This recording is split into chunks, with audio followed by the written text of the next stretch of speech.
제가 나이 30 한 둘쯤 되었을까요? 그때 제가 이제 아버지 어머니랑 같이 살 때였는데 안방에서 이렇게 배 깔고 엎드려서 텔레비전을 보고 있었어요. 그랬더니 곁에서 바느질하고 있던 어머니가 나보고 야, 네가 몇 살이냐? 그러더라고요. 32이요. 그랬더니 어머니가 깜짝 놀라시면서 어이숭아, 네가 32이야. 그러니까 이제 내 막내니까 늘 어리게만 생각했는데 내가 30이 넘었다니까 아주 깜짝 놀라가지고 이제 그랬던 거죠. 사실 저도 놀랐어요. 제가 이 10대 때는 이 30이 되면 거의 다 산 것처럼 보였기 때문에 제가 30 넘었다는 것에도 그때 놀랐던 기억이 납니다. 근데 이제 제가 환갑이 됐으니까 아마 하늘나라에서 우리 어머니가 이걸 보면은 뒤로 자빠 넘어지지 않을까, 저기 걱정이 됩니다. 사실 조용히 뭐 늘 있던 생일이니까 우리 가족끼리 조용히 지나가려고 했는데 어찌하다 보니까 또 이렇게 돼서 저도 한번 생각을 해봤어요. 내 인생을 한번 생각해 봤어요. 짧은 인생이지만 목회자로서 체험하고 느낀 것 4가지를 오늘 여러분에게 간증처럼 좀 소개하고 싶습니다. 하나님을 믿는 사람에게는 많은 축복이 있지만 특히 4가지 축복이 있다. 먼저 제 어린 시절을 추억해 봤어요. 그랬더니 주님을 위한 헌신과 봉사에는 공짜가 없다. 따라합시다. 공짜가 없다. 예, 공짜가 없더라고요. 하나님이 다 갚아주시더라. 제 어린 시절 한번 돌아봤어요. 제가 지금 생각해 보니까 좀 나름 착했던 것 같아요. 아버지 목회를 많이 도와드렸던 것 같아요. 그래서 수요일 저녁이면은 그때는 교회가 차인벨이 있었어요. 그래서 교회에서 이렇게 예배 시간 전에 은은하게 딩딩딩딩 그 음악이 나왔는데 수요일이면 제가 그거를 아버지 대신에 틀어뒀어요. 이렇게 뭐 꽤 어려웠어요. 버튼만 누르면 되는 게 아니고 막 테이프가 돌아가는 거였는데 그걸 틀었던 기억도 나고, 토요일이면은 나도 초등학생이었지만은 그 집에 가는 아이들 전도하려고 막 북치고 모이면 제가 또 같은 초등학생인데도 제가 환등기를 뭐 다윈 이야기, 요셉 이야기 틀었던 기억도 나고, 또 밤이면은 아버지가 주보 원고를 쓰시면 그 밤늦게까지 원고를 막 바쁘게 쓰시면 그거를 가지고 제가 또 도남동까지 버스를 타고 가가지고 인쇄소에 맡기러 갔던, 토요일 날 그 시간이 정말 텔레비전 제일 재밌는 시간이거든요. 유머 1번지 막 이런 거 할 텐데 그것도 못 보고 그냥 버스 타고 아버지 심부름을 갔고, 또 성찬식 있는 주일이면 또 아버지가 이렇게 성찬 카스테라로 이렇게 만드시면 옆에서 다 또 도와드리는 척 하다가 몇 개 또 훔쳐먹고 포도주도 살짝 다 훔쳐먹고. 특히 생각나는 건 중고등부 중학생 때부터 학생의 주보를 제가 만들었어요. 여러분 기억나실지 아실지 모르겠어요. 그때는 가리방이라고 그 이 줄판 철판에다가 이 기름종이 같은 거 붙여가지고 거기다 철필로 쓰면은 글씨가 써지고 그거를 이제 등사기에 붙여서 검은 잉크로 밀면은 이제 나오는 주보를 중학교 1학년 때부터 제가 그걸 했던 것 같아요. 근데 이렇게 쓰다 보면 찢어지면 또 이제 양초를 녹여서 다 똑똑 떨어뜨려서 떼우고 다시 또 쓰고, 제일 힘들었던 때가 겨울이죠. 겨울에 그 당시에 무슨 난방이 있습니까? 그 추운 겨울에 제가 중학생 1학년, 2학년짜리가 와서 그거 다 가고 하면서 등사기 밀고, 근데 이게 문제가 뭐냐면 까만 기름 잉크 때문에 손에 묻어요. 또 안 지워져 이게. 까만 기름 잉크라서. 지금 같으면 모든 게 풍족하니까 당연히 그냥 그 비닐 장갑 이런 거 하나 쓰고 하면 간단하잖아요. 근데 그때는 그런 것도 없던 시절이죠. 그러니까 다 묻히고 하고 막 그 찬물에 손이 안 닦여져 가지고 며칠 가고, 월요일 날 학교 가면은 야, 너 왜 이렇게 손이 까맣냐 뭐 이렇게 했던. 근데 저는 지금 생각해 보면 한 번도 그런 모든 일을 귀찮다거나 왜 내가 해야 한다거나 싫다거나 그랬던 적이 없던 것 같아요. 예. 저는 재밌었어요, 그게. 그 모든 일이 재밌더라고요. 아마 그래서 목사가 됐나 모르겠어요. 근데 그 모든 일이 즐겁고 재밌고 막 행복했어요. 내가 그렇게 만든 주보가 다 인쇄 나올 때 그 뿌듯함도 있었고. 예. 근데 하나님께서 그걸 갚아주시더라고.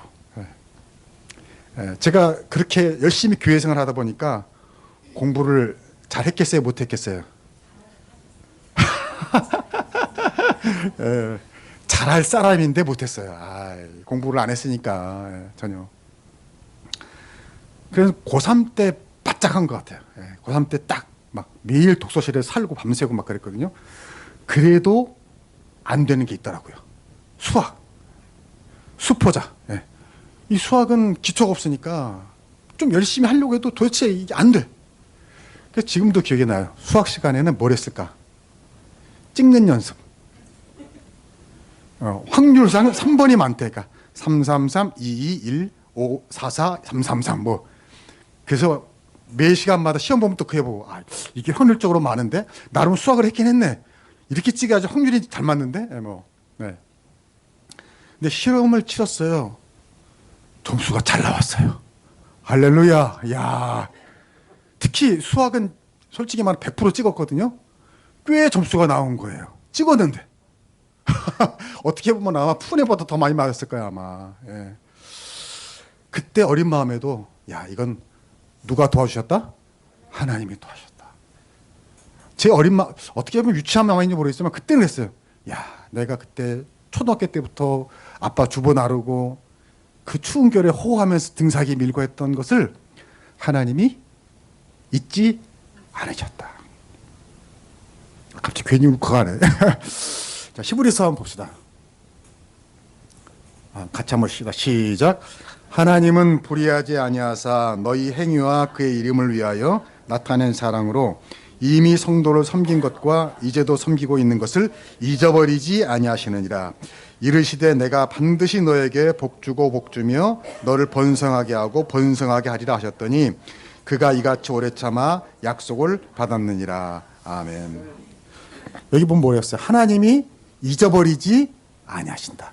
이미 섬긴 거, 옛날에 네가 섬긴 거, 이제도 지금도 섬긴 것을 하나님 어떻게 한다? 잊지 않으신다. 반드시 복을 주신다.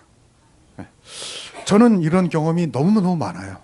그 어린 시절에 그것도 있지만은 나중에 대학을 간 것도 뭐 여러 가지 과정 속에서 직장 취직하고 여러 가지가 너무 많고 제가 또 목회를 하면서 우리 교인들 간증을 봐도요. 맞아. 하나님께서는 잊지 않으신다. 잊지 않으신다. 중요한 건 내 때가 아니더라도 후손에게라도 복을 주시더라고요. 저는 그런 관점도 많이 봤어요. 이 옛날에 제가 부목사 할 때 권사님들, 머리 하얀 권사님들 그 아들들이 다 잘 된 걸 제가 많이 봤어요. 중요한 건 여기 보니까 15절에 그가 이같이 어떻게 됐어요? 오래 참아 약속을 받았다. 그래서 오래 따라합시다. 오래 참아. 네, 오래 참아야 돼요. 무슨 말이냐면 내가 선행을 하고 봉사하고 주를 섬겼는데 중간에 포기해서는 안 된다는 거죠. 내가 이렇게 좋은 일 했는데 교회를 위해 일했는데 내가 이렇게 어려움이 있지? 하면서 시험에 들어가지고 중단에 포기하지 말라는 거죠. 끝까지 오래 참아 그랬잖아요. 끝까지 참는 자가 약속을 받을 줄로 믿습니다. 두 번째입니다. 제가 이렇게 인생을 돌아보니까 하나님을 믿는 사람에게는 모든 일이 전화위복이 되게 하시더라 겁니다. 전화위복이 되게 하시더라. 전화위복이 뭐예요? 화해인 줄 알았는데 뭐가 됐어요? 복이 됐다 이거죠. 제가 아까 그렇게 하나님의 도우심으로 대학에 합격해서 건대 국문과를 갔어요. 근데 이제 졸업할 때 진로를 고민하다가 목회를 해야 되겠다. 그래서 신학대학원을 가야 되겠다 결심을 했어요. 근데 어이없는 일이 벌어졌어요. 제가 그 신학대학원 전형일을 착각한 거예요. 있을 수 없는 일이죠. 그러니까 예를 들어서 오늘이 17일이면 17일까지 원서를 내야 되는데 그걸 착각한 거예요. 그래서 18일 다음 날 원서 내야겠다고 하니까 이미 끝나버린 거예요. 아니 세상에 이럴 수가 있나? 어떻게 이걸 착각을 하지? 있을 수 없잖아요. 지금 생각해도 좀 이해가 안 돼요. 그래서 어떡하겠어요? 이미 끝났다는데. 그래서 어쩔 수 없이 그냥 취직을 했어요. 그래서 뭐 잡지사도 가서 일해보고 현대자동차에 가서 또 영업부 사원도 잠깐 해보고 또 게임기 하는 그 무역회사에서도 근무를 해보고 하다가 이제 기독교연합신문사에 이제 기자로 취직을 했죠. 이제 거기서 이제 계속 일을 했죠. 한 3년. 근데 그렇게 3년 정도 기자를 하다가 다시 이제 목회의 소명이 든 거예요. 아, 목회를 해야겠다 다시. 그래가지고 이제 신학대학원을 다시 봐야 되니까 좀 유치한 기도일 수도 있는데 공부를 한 다음에 한 달 남았어요. 이 붙여주시면 목회가 하나님의 뜻이고 떨어지면 아니다. 이렇게 이제 약간 무대뽀식 기도를 하고 한 달 동안 취재간다고 거짓말하면 안 되는데 취재는 하긴 했어요. 그때 목동이었는데 목동 도서관에 가서 한 달 동안 공부했던 것 같아요. 근데 붙었어요. 붙었어. 그렇게 오랜만에 공부했는데, 네네. 그래서 이제 목회 길이 시작이 됐는데, 목회를 하면서 깨달은 게, 그것도 하나님의 뜻이구나. 내가 대학을 졸업하고 전형의를 착각해서 곧장 대학원에 가지 못하고 한 4년 동안 세상 경험하게 하신 것도 하나님의 뜻이구나. 이걸 깨달았어요. 왜냐하면 그랬기 때문에 내가 세상 경험도 하고 직장 경험도 하고 기자로 글도 쓰고 교회 취재 경험이 풍성해진 거죠. 만약에 내가 곧장 대학원 갔으면 어떻게 했을까요? 나는 평생 교회에서만 자랐는데 또 곧장 신학교 가서 또 곧장 목사가 되면 평신도의 삶이나 애환, 직장 생활하는 거 잘 이해를 할까요? 못할까요? 뭐 완전히 못한다고 할 수는 없겠지만 좀 어렵겠죠. 그러나 나는 대학 졸업해서 한 3년 동안 영업도 해보고 직장 생활도 해보고 상사한테 혼도 나보고 뭐 이런 걸 다 해보면서 평신도의 마음을 그래도 이해하게 되더라고요. 그리고 시각이 넓어지게 되더라고요. 또 기자하면서 글도 쓰게 하더라고요. 그 말도 안 되게 착각해서 대학원 못 가고 한 4년 일한 것이 이게 뭐가 됐다? 전화위복이 됐구나. 그걸 깨달은 거예요. 바로 로마서 8장 28절 말씀이죠. 자, 시작. 우리가 알거니와 하나님을 사랑하는 자, 곧 그 뜻대로 부르심을 입은 자들에게는 모든 것이 합력하여 뭘 이룬다고요? 선을 이룬다고요. 이 모든 것이라는 건 뭐예요? 나쁜 일도, 굳은 일도, 슬픈 일도 다 합력해서 선을 이룬다. 그 사람에게 유익하게 되고 복이 되게 하신다는 거예요. 저는 이 말씀은 늘 여러분 외우세요. 쉬워요. 그리고 앞에도 쉬워요. 롬파리팔 이렇게 외우면 돼요. 롬파리팔, 롬파리팔. 너무너무 유명한 말씀이에요. 아까 말했잖아요. 아니 말도 안 되게 착각해서 대학원 못 간 것이 실수고 나쁜 일인 줄 알았는데 오히려 4년 동안 세상 경험을 풍성하게 하시고 잘못하면 내가 편견과 독선에 빠지지 않고 넓은 시간을 갖도록 하나님이 인도하셨다. 여러분 살면서 뭔가 좀 일이 잘 안 되고 꼬이고 실패하고 그러더라도 반드시 하나님께서 여러분의 그 모든 것들을 합력하여 선을 이룰 줄로 믿습니다. 낙심하지 마세요. 반드시 하나님은 화가 변하여 복이 되게 하시는 분이다. 이 믿음을 가지고 사셔야 됩니다. 세 번째요. 제가 환갑을 맞아 내 인생을 돌아보니까 하나님을 믿는 사람에게는 어떤 고난도 결국은 유익이 되게 하신다는 겁니다. 제가 이제 그렇게 신학을 해서 부목사로 서울에서 이제 목회하다가 한 40이 되었어요. 답답해졌어요. 왜냐하면 부목사를 한 7년 일하면서 어떤 경험도 쌓았고 나름 성취도 있었고 또 좀 죄송한 말이지만 인기도 좀 있었고 하다 보니까 뭔가 이제 좀 안일해져 가지고 뭔가 새로운 도전하고 싶다. 두 가지가 뭐냐면 이제 단임 목회를 하고 싶었고 또 하나는 외국에 나가서 좀 살고 외국 목회를 하고 싶었어요. 근데 그렇게 될 가능성이 전혀 없었어요. 뭐 준비하지도 않았고 기도만 했죠. 하나님 뭐 단임 목회 인지 하고 싶고 외국에서도 좀 경험하고 싶어요. 기도를 했어요. 근데 정말 그 길이 기적처럼 열린 겁니다. 이 과정도 정말 기가 막힌 일이라서 나중에 언제 또 한번 간증할 기회가 있을 것 같은데 중요한 건 이거예요. 아무튼 제가 좀 남보다 열심히 좀 교회에서 헌신했거든요.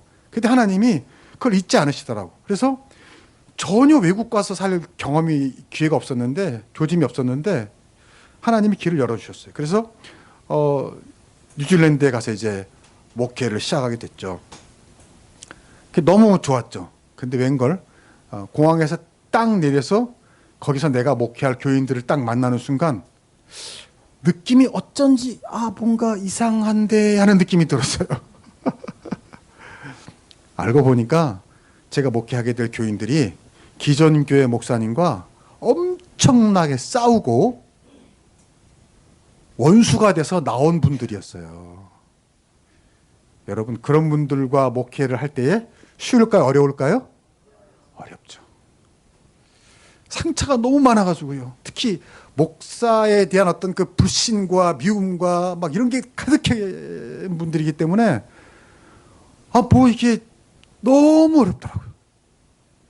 뭐 말 하나만 해도 오해를 하고, 설교에서 예를 들어서 뭐 한마디만 해도 나를 누가 말인 걸 이렇게 오해를 하고, 너무너무 힘든 거예요. 주일 저녁이면 전화 가가지고 저한테 목사님 한 말인가요? 막 이러고, 어디를 가면 목사님 어디 가셨죠? 이러고, 그 갈라져 나온 목사님과 우연히 길에서 만나서 인사 한번 하면 그 목사님과 짝짝꿍이 돼가지고 우리를 또 버리려는 모양이다. 또 이렇게 또 오해를 하고. 너무 진짜 힘들었어요. 왜냐하면 더구나 첫 목회잖아요. 게다가 이민생활도 처음이에요. 경제적으로도 힘들었고 정신적으로 힘들었고 신분도 힘들었고, 왜냐하면 영주권이 없이 워크 비자를 기한마다 받아야 되는데 그 과정이 또 참 너무 굴욕적인 것이었어요. 지금도 기억이 나요. 어느 날 파머스톤더스 저 집에 가는데 그 장면이 생각이 나요. 그냥 걸어가는데 어떤 마음이 드냐면, 정말 비유적으로 말하면 어디론가 사라지고 싶다. 뭐 이런 마음이 들더라고. 진짜 너무 힘들어가지고. 한 번은 청년 데리고 캐슬 포인트라고 등대가 있는 아주 멋진 전망이 멋진 곳이에요. 바다가 쫙 보이는 곳. 거기 가서 바다를 쫙 보는데 무슨 말이 드냐면, 저 바다 끝에는 한국이 있겠지. 그러면서 조미미의 노래가 생각이 나더라고요. 바다가 육지라면. 진짜 바다가 육지라면 걸어서라도 한국에 돌아오고 싶더라고. 진짜 비행기표 값이 없어서 지금 못 갔지, 걸어서 갈 수만 있다면 가고 싶을 정도로 그렇게 힘들었어요. 근데요, 참 재밌는 건 그렇게 힘드니까 너무너무 영적으로는 은혜가 되는 거예요.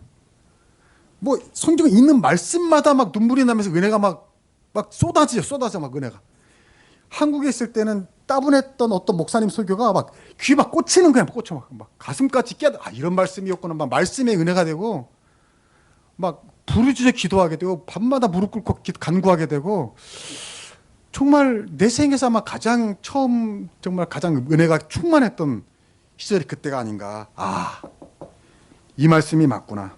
한번 시편 봅시다. 그 다음 구절 시작. 고난당한 것이 내게 유익이라, 이로 말미암아 내가 주의 율례들을 배우게 되었나이다. 아멘. 이게 진짜 마음이더라고. 고난당한 게 유익이다. 고난당하니까 모든 말씀들이 은혜가 안 되는 게 없어. 은혜가 안 되는 찬송이 없어. 은혜가 안 되는 일이 없어. 은혜가 되더라고요. 그래서요, 그때 한 3년 목회했던 것이 30년 목회한 체험이 되더라고요. 진짜로. 그때 어떤 목회자로서의 성품이 좀 얻은 것 같아요. 그 전에 부목사 때는 사실 목회도 안 했던 것 같아요. 그때 깨달은 게. 그러니까 직장인이었지. 근데 그때 거기서 3년 목회하면서 목회자로 가져야 할 어떤 성품, 특히 인내, 참고 또 참고 또 참고 또 참는 걸 좀 배운 것 같아요. 그리고 또 목회자의 멘탈, 강한 멘탈, 또 설교의 통찰력, 말씀을 보는 눈이 열리게 되고, 교회 행정에 대한 경험들, 두루두루 한 30년 할 것을 3년에 압축해서 한 경험을 했어요. 그래서 이 말씀이 마음에 와닿았어요. 고난이 유익이구나. 고난이 유익이구나. 여러분, 고난이 없는 게 당연히 좋죠. 나는 여러분이 살면서 고난이 요만큼도 없기를 주의 이름으로 축복합니다. 아멘 해도 괜찮아요. 아멘. 근데 여러분 다 아시잖아요. 인생이 고난이 없을 수가 없죠. 이게 고난이 없으면 천국이지 이게 인생입니까? 그렇다면 중요한 건 세상에서 제일 허무하고 나쁜 게 뭐예요? 유익이 없는 고난이 제일 허무한 거예요.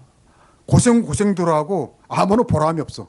이것처럼 허무한 게 없어요. 그러나 하나님은 하나님을 믿는 사람에게는 모든 고난이, 모든 고생이 유익이 되게 하시는 줄로 믿습니다. 이게 축복이에요.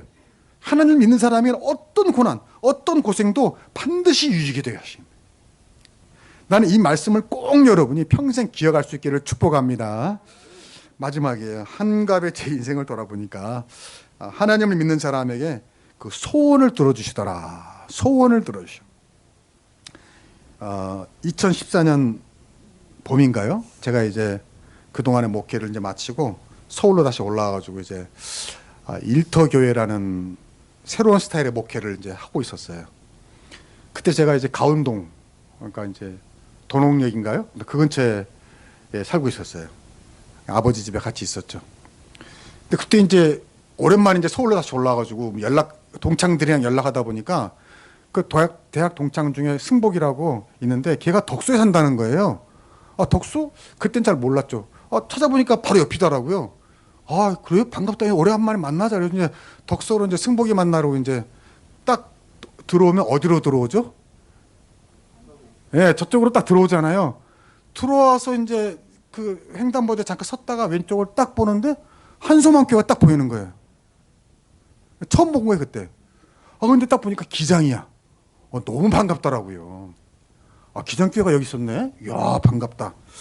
그러면서 거짓말이 아니라 진짜 왜 그런지 모르겠어요. 그때 내 마음이 어떤 마음이 치고 지나갔냐면, 야, 여기 와서 목회해도 좋겠다라는 마음을 했어요, 그때. 그리고 이제 잊어버렸죠. 승복이 만나고 이제, 야, 오랜만이다. 뭐 타고 이제 잊어버렸는데, 그리고 한 8월 달쯤인가 이 광고가 안내가 나기를 이 한소망교회에서 목회자를 찾는다는 거예요. 우연히 그 소식을 듣게 된 거예요. 그때 이 모든 생각이 떠오르면서, 야, 이게 우연이 아닌데? 이거 하나님의 인도하심 같은데? 그래서 여기 지원하게 됐고, 그해 8월에 와서 제가 한소망교회 와서 설교를 하게 됐고, 그래서 이렇게 인연이 시작이 됐다. 예. 근데 여러분 아시잖아요. 그때 제가 여기 처음 왔을 때 얼마나 교회가 어려웠는지. 예. 양정로님이 그러셨잖아요, 나중에. 예. 목사님 사실은 그때 목사님 왔을 때 우리가 사실은 문 닫으려고 했다고. 그 떠나신 목사님이 그러셨다고. 다 뭐 월세 전세금 뭐 정리하면 다 정리하시고 뭐 문 닫으라고 이렇게 말씀하셨다고. 그 뭐 교인들도 다 거의 떠났잖아요. 떠나고 빚도 있고 또 월세도 한 10개월 밀려 있고 여러분 다 아시는 일들이죠. 그래서 그때 뭐 청빙도 사실 어려웠죠. 뭐 여러 가지 사연 스토리가 많죠. 아무튼 일하게 됐는데 한 번은 그 건물 주인 아시잖아요. 약간 다리 불편하신 분 그때 부르더라고요. 갔더니 밀린 월세도 아직 많은데 월세를 150으로 올리겠다는 거예요. 그때 70이었는데. 아니 지금 우리 형편에 월세 150으로 올리면 나가라는 거지. 알고 보니까 나가라는 뜻이었어. 얼마 후에 건물을 팔더라고. 그래서 제가 그때 그분한테 사정하면서 지금 제가 이제 막 왔는데 이제 잘할 거라고 빚도 다 갚을 거라고 그때까지만 좀 참아달라고 사정하고 거기를 나오는데 울컥하면서 눈물이 나더라고. 아니 내가 왜 이런 얘기를 들어야 되지?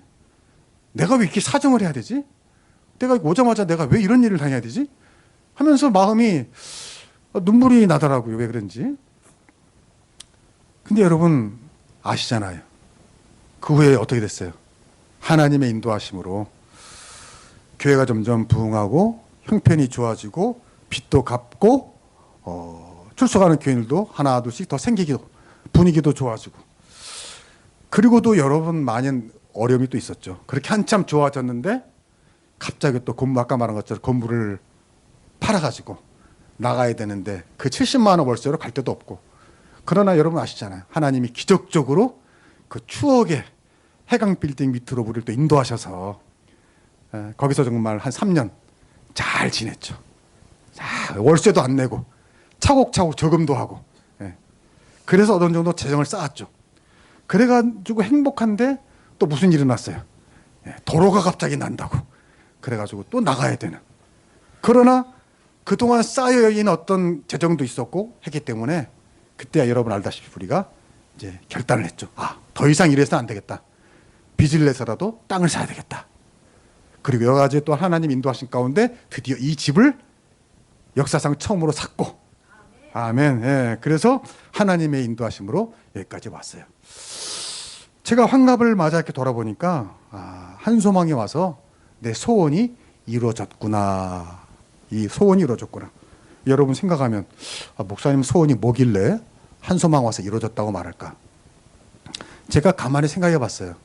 제가 그 직장 생활할 때, 기자 생활할 때 내가 목회를 해야 되겠다 하고 생각하면서 생각했던 꿈이 뭐였을까? 무슨 큰 교회 가서 어마어마한 무슨 목회를 하자 이런 게 아니었어요. 그때 직장을 그만두고 신학대학원을 가면서 목회를 시작하면서 내가 생각했던 꿈은 아주 소박한 것이었어요. 몇 명이 모이더라도 정말 사랑하고 축복하고 분위기가 화기애애한 그런 교회를 하고 싶다.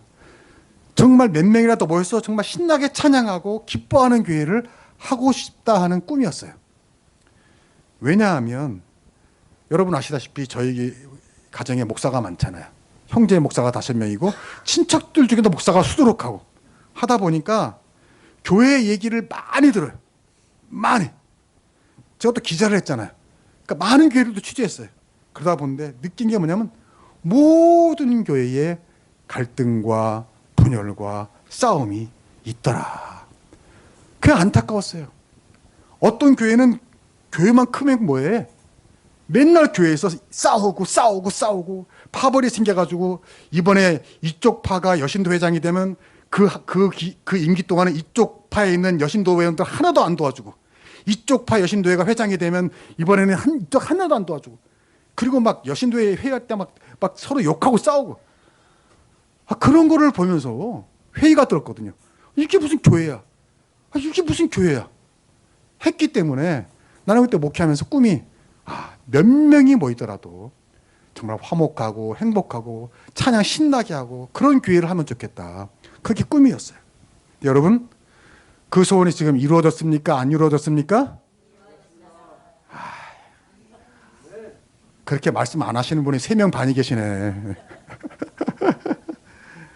나는 이루어지는 줄로 믿습니다. 우리 교회 작은 교회지만 얼마나 행복하고 화목하고 우리 교회 뭐 내가 생각할 땐 갈등이나 분열이 없는 것 같아요.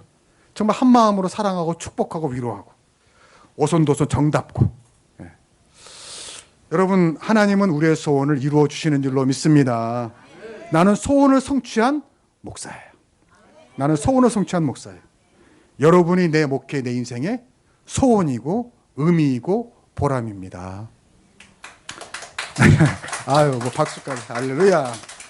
그래요. 진짜 여러분이 내 삶의 보람이고 의미고 소원 성취예요. 그래서 내 목회 인생이 그래도 보람이 있다라고 나는 말하고 싶은 거예요. 제가 부목사 때도 그랬고 뉴질랜드에서도 그랬고 그 후로도 이런 얘기 많이 들었어요. 목사님은 나중에 큰 목회 하실 겁니다. 기분 나쁘지 않더라고. 부목사 때도 목사님 나중에 큰 목회 하실 거예요. 뉴질랜드에서도 목사님 나중에 큰 목회 하실 거예요. 나중에 한국에 가서 목사님은 여기 계실 분이 아니고 큰 목회 하실 거예요. 근데 그 나중이 됐는데 너무 교회가 어려운 거예요. 솔직히 얘기하면 이런 말은 곤란하지만 그렇게 다들 나보고 큰 목회 한다고 그랬는데 그리고 솔직히 말해서 별거 아닌 저 목사도 나보다 큰 교회 있는데 왜 난 이렇게 하나님이 어려운 데 두셨지? 근데 제가 환갑에 내 인생을 돌아보니까 이게 바로 무슨 목회다? 큰 목회인 줄로 믿습니다. 나는 100% 거짓 없이 위선 없이 진심으로 하는 말이에요. 이게 큰 목회구나. 영어로 하면 좀 더 다 올 거예요. 그레이트 목회구나. 위대한 목회구나. 이게 여러분 나는 이런 마음이 여러분에게도 있길 축복합니다. 지금 여러분 얘기하는 거예요. 지금 정신 차리세요. 여러분 그리스도인으로 살면서 나는 왜 저 사람 큰 집에 살고 저 사람 나보다 높은 직장 있고 저 사람 나보다 건강하고 저 사람 남편이 나보다 좋고 이런 생각 여러분 많이 하시잖아요. 그러면서 예수 믿는데 왜 난 더 큰 복을 안 주지? 아니에요. 이미 복을 받은 줄로 믿습니다. 여러분이 있는 그곳에서, 지금 있는 그 자리에서 항상 기뻐하고 쉬지 말고 기도하고 범사에 감사하면 하나님의 뜻을 이룬 것이고요. 그 사람이 가장 위대한 인생을 사는 거라고요. 마지막으로 한번 성경 읽고 마치겠어요. 시작. 항상 기뻐하라, 쉬지 말고 기도하라, 범사에 감사하라. 이것이 그리스도 예수 안에서 너희를 향하신 하나님의 뜻이니라. 아멘. 이거예요. 네. 하나님의 뜻이 별거 아니에요. 무슨 세상에서 성공하고 출세해야지 영광 돌리고 뜻을 이루는 게 아니란 말이에요. 오늘 여러분이 사는 그 자리, 그 일터, 그 직장, 그 교회에서 하나님이 나를 여기에 두신 뜻이 있겠지 하고 순종하면서 기뻐하고 감사하고 기도하며 사는 것이 하나님의 뜻을 이룬 인생이고요. 그 인생이 가장 위대한 인생이고요. 큰 인생인 줄로 믿습니다. 여러분, 남은 인생도, 남은 교회 생활도 저와 이렇게 할 수 있으시겠습니까? 있으시면 박수 한번 해주세요. 고맙습니다. 축복합니다. 언제까지가 될지 모르지만 여러분 이런 마음으로 기쁘게 함께 교회 생활해서 우리 인생이 더 행복해질 수 있길 주 이름으로 축복합니다. 기도하겠습니다. 하나님 아버지 감사합니다. 지금까지 인도하신 주님, 앞으로도 인도하여 주셔서 우리가 언제까지 이 땅에 살지 모르지만 사는 날 동안에 우리 한 교회에서 서로 사랑하고 축복하고 이해하고 용서하며 오손도손 살아가며 그 힘을 가지고 일터에서 직장에서도 늘 감사하고 기뻐하고 기도하며 사는 저희들 되게 하여 주시옵소서. 그래서 하나님의 뜻을 이루는 저희들 되게 하여 주시옵소서. 큰 인생 되게 하여 주시옵소서. 감사하며 예수님의 이름으로 기도하옵나이다. 아멘.